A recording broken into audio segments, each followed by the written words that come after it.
Kulhal check post पर one कर्मियों की चेकिंग व्यवस्था से घबराए खनन माफिया। वन विभाग की चेकिंग व्यवस्था से परेशान माफिया, कर्मचारियों पर लगा रहे मनगढ़ंत आरोप। माफियाओं के खिलाफ वन विभाग विधिक कार्रवाई की तैयारी में जुटा। वन विभाग की बड़ी कार्रवाई, एक ही दिन में प्रतिबंधित खनन सामग्री का अवैध अभिवहन करने वाले 5 डंफरों को किया सीज और लगाया भारी जुर्माना।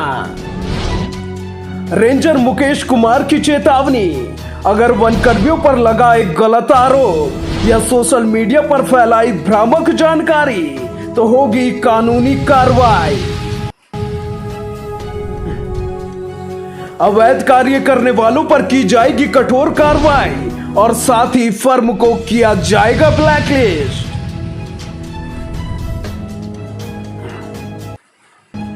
हिमाचल प्रदेश से उत्तराखंड राज्य में लंबे समय से खनन सामग्री निकासी होती है, लेकिन इन खनन सामग्रियों में धुली बजरी को राज्य सरकार द्वारा प्रतिबंधित किया गया है।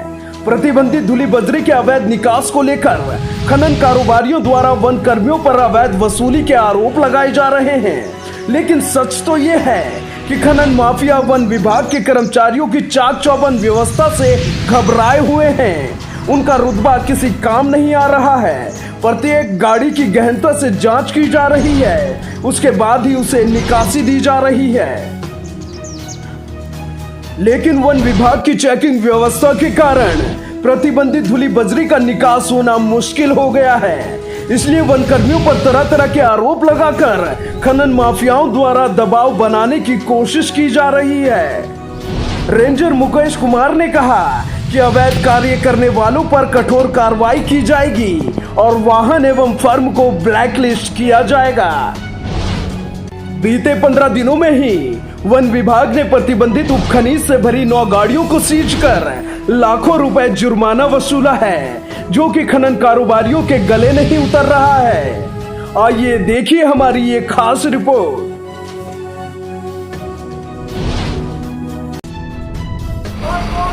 आज हम हैं उत्तराखंड वन विभाग के चेक पोस्ट कुल्हाल पर। हम यहाँ पर देखने आए हैं कि जो वन विभाग है उसकी कुल्हाल चेक पोस्ट पर क्या व्यवस्थाएं हैं, चेकिंग किस प्रकार होती है। खनिज से लदी हुई जो गाड़ियाँ हैं वो उत्तराखंड में प्रवेश कर रही हैं और उनकी एक बहुत लंबी कतार है, आप देख सकते हैं। लगभग थोड़ी जाम की स्थिति है और वन विभाग द्वारा सभी गाड़ियों की चेकिंग की जा रही है। तो आज कुल्हाल चेक पोस्ट पर तिमली रेंज के वन क्षेत्राधिकारी मुकेश कुमार जी हमारे साथ यहाँ पर मौजूद हैं। सर, आपसे कुल्हाल चेक पोस्ट पर जो खनिज की जो निकासी हो रही है उसके संबंध में हमारे कुछ सवाल हैं।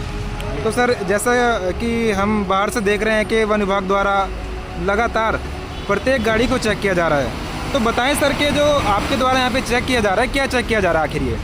देखिए, यहाँ से जो हमारा उत्तराखंड का एक बॉर्डर लगता है हिमाचल प्रदेश से, और यहाँ पर हमारी ये कुल्हाल चेक पोस्ट वन चौकी है, उसमें हमारे द्वारा ये चेक किया जाता है कि जो भी खनिज यहाँ पर निकासी होकर उत्तराखंड की सीमा में प्रवेश कर रहा है उसमें एक कोई प्रतिबंधित सामग्री का अभिवहन तो नहीं किया जा रहा है। तो जैसे कि अभी धुली बजरी वगैरह का एक ये है कि वो प्रतिबंधित किया गया है, तो उसका अभिवहन ना हो और कोई भी ऐसी सामग्री का या किसी ऐसी वन उपज का अभिवहन ना हो जिस पर की प्रतिबंध। ठीक है, तो सर आपके द्वारा प्रयास किए जा रहे हैं। तो मैं सर आपसे पूछना चाहूँगा कि इस महीने आपने लगभग कितनी गाड़ियों को जिसमें प्रतिबंधित उपखनिज था या प्रतिबंधित धुली बजरी थी, उनको कितनी गाड़ियों को आपके द्वारा सीज किया गया है? अभी तक हमारे द्वारा इसमें 9 गाड़ियों को सीज किया गया है और प्रत्येक गाड़ी से 55,000 रुपये का एक जुर्माना वसूल किया गया है। और कल ही हमारे द्वारा 5 गाड़ियों को और इस प्रतिबंधित उपखनिज के सामग्री में सीज किया गया है, जिनके की अभी जांच गतिमान है। तो सर, सबसे बड़ी समस्या ये है कि जब वन विभाग या कुल्हाल चेक पोस्ट के जो वनकर्मी हैं यहाँ पर जो है सभी वाहनों की चेकिंग की जाती है, उससे होता क्या है, जो हिमाचल प्रदेश के जो पुल है इसमें जो है जाम जैसी स्थिति हो जाती है और गाड़ियों की एक कतार लग जाती है। इससे आम जन को बहुत सारी असुविधाएं होती है और ख़ासकर अगर कोई गंभीर मरीज किसी एम्बुलेंस में, किसी इमरजेंसी वाहन में आता है तो उससे भी बहुत ज़्यादा समय लग जाता है, तो एक परेशानी है। तो इसके लिए आपके द्वारा क्या प्रयास किए जा रहे हैं? हाँ, ये समस्या लगातार यहाँ उत्पन्न होती रहती है, क्योंकि जो हमारे चौकी है वो एकदम पुल के निकट है, और उस समस्या के निराकरण के लिए हमारे द्वारा जैसे ही अगर जो किसी तरीके की एम्बुलेंस या कोई आपातकालीन वाहन का आवागमन होता है, तो हमारे द्वारा तुरंत अपनी इस जो हमारे द्वारा यहाँ पर जो वाहनों की चेकिंग की जा रही है, तो कुछ वाहनों को हमारे द्वारा आगे निकालकर एक टीम हमारे द्वारा आगे निर्धारित की गई है उनकी दोबारा चेकिंग के लिए। तो कुछ वाहनों को हमारे द्वारा आगे निकाला जाता है और तुरंत उस आपातकालीन जो भी वाहन फंसा हुआ है उससे रास्ता दिया जाता है, और जो वाहन यहाँ से उपखनिज के जिनकी तत्काल चेकिंग किया जाना यहाँ संभव नहीं होता है, तो उनके द्वारा हमारी आगे एक टीम तैनात की गई है जो कि पुनः चेकिंग की जा रही है। तो देखिए, आज जो है वन क्षेत्राधिकारी जी स्वयं हमें दिखा रहे हैं कि आखिर किस प्रकार यहाँ पे क्या व्यवस्था है और किस प्रकार जो है वन कर्मियों के द्वारा, यानी जो उत्तराखंड का फॉरेस्ट डिपार्टमेंट है, वाहन आने पर सबसे पहले उसके यहाँ पर पत्थर चेक किए जाते हैं। तत्पश्चात हमारा स्टाफ तैनात रहता है और हमारे स्टाफ द्वारा पूर्ण उसकी जो भी खनिज उसमें भरा हुआ है उसकी खुदाई करके देखा जाता है, और आप ये एक बार मौके पर जाकर खुद इसे चेक कर सकते हैं कि किस प्रकार से चेक किया जा रहा है। तो चलिए आज हम देखते हैं कि आखिर किस प्रकार जो है यहाँ पर जो खनिज की गाड़ियाँ आती है उनको वन विभाग के कर्मचारियों के द्वारा किस प्रकार चेक किया जाता है। तो देखिए, यहाँ पर वनकर्मी इस ट्रक के ऊपर चढ़े हैं और जो खनिज है इसको चेक किया जा रहा है।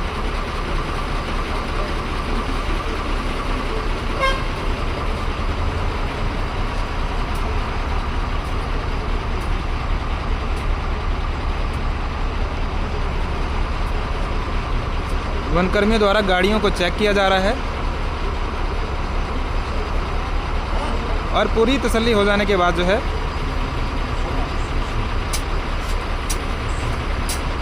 जो वनकर्मी है उसके बाद ही गाड़ी को आगे भेज रहे हैं। और वाहनों की जो चेकिंग हो रही है उसको सीसीटीवी के द्वारा भी यहाँ पर कंटिन्यू मॉनिटरिंग की जाती है। देखिए, यहाँ पर भी हमारा एक सीसीटीवी कैमरे पर एक स्टाफ तैनात रहता है जो कि यहाँ पर एक निगरानी रखता है कि खुदाई ठीक प्रकार से हो रही है नहीं हो रही है। हमारे धीरज जरा बताइए किस प्रकार से आप यहाँ पर चेक करते हैं? सर, हमारे द्वारा सीसीटीवी कैमरे की मदद से दोनों साइड से सीसीटीवी लगे हैं, राइट से भी लेफ्ट से भी। इसके अंदर भरे जो भी खनिज है उसकी जाँच की जाती है। रोड़ी, बजरी, कोई भी पर्टिकुलर खनिज जो यहाँ से पार न हो पाए। यहाँ पर 4 कैमरे स्थापित किए गए हैं जिससे कि किसी भी आप इस पे स्क्रीन पर अगर जो इसका वीडियो बनाएं तो आप देख पाएंगे कि किस प्रकार से हम गहराई तक इसकी खुदाई करके ये पता करते हैं कि किसी भी दूसरे उपखनिज के नीचे कोई प्रतिबंधित किसी सामग्री का अभिनय ना किया जा रहा हो। इस प्रकार जब पूर्ण संतुष्टि किसी वाहन की हो जाती है तो उसके बाद ही हमारे द्वारा किसी भी वाहन को निकासी यहाँ से दी जाती है। तो सर, हमारे द्वारा आपकी सारी व्यवस्था का जायजा लिया गया, आपसे सारी बात की है, आपने बताया है, लेकिन इसके बावजूद भी जो विभिन्न सोशल मीडिया ग्रुप है, व्हाट्सएप ग्रुप हैं, इसमें जो है वन विभाग के कर्मचारियों पर तमाम अवैध वसूली के आरोप लगाए जा रहे हैं। तो इस पर आपका क्या कहना है? देखिए, आपके सामने है किस प्रकार से यहाँ पर प्रत्येक वाहन की चेकिंग की जा रही है। जैसा कि सोशल मीडिया पर तमाम प्रकार के आरोप वन विभाग पर लगाए जा रहे हैं अवैध वसूली के। तो मेरा उन सभी से आग्रह है कि जिन्हें इस प्रकार की आशंका हो कि किसी भी प्रकार का यहाँ से अवैध अभिवयन धुली बजरी का या किसी भी प्रतिबंधित सामग्री का हो रहा हो, तो वो यहाँ पर आके खुद इस प्रक्रिया को देख सकते हैं। और उसके बाद भी अगर जो किसी का केवल ये उद्देश्य हो कि किसी भी प्रकार से दबाव बनाने के लिए किसी भी प्रकार के आरोप लगाए जा रहे हैं, तो उनके विरुद्ध हम यहाँ पर एक विधिक कार्रवाई करने की योजना बना रहे हैं कि जिससे कि किसी प्रकार के गलत और मनगढ़ंत आरोप वन विभाग के ऊपर ना लगाए जा सके। ठीक है, आपने बहुत अच्छी जानकारी दी, लेकिन अंतिम में आपसे सवाल पूछना चाहता हूँ कि प्रतिबंधित उपखनिज की जो निकासी हो रही है या आपके ऊपर इसके आरोप लग रहे हैं, तो इसे रोकने के लिए आपकी क्या योजना है भविष्य में?